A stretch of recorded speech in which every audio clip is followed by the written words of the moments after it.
Nazdar. Luďane, nazdar. Limču pro mladýho. Hele, já ti říkám.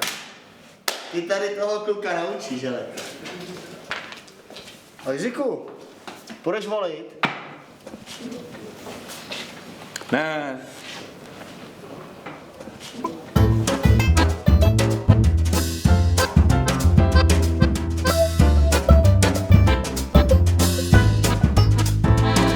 Den D se blíží, přichází ta chvíle, vzmuž se lidé, nastává tvůj čas. 4 léta jsme na tebe srali, teď nám ale odevzdej svůj hlas. Každý den chceš mít možnost volby, barvu trika, značku auta a tak dál. Jak je možné, nedojít ti k volbám politika, nechat by si s tebou hrál. Když v soutěži krásný zpěvák pěje, všichni Češi jak o život hlasujou.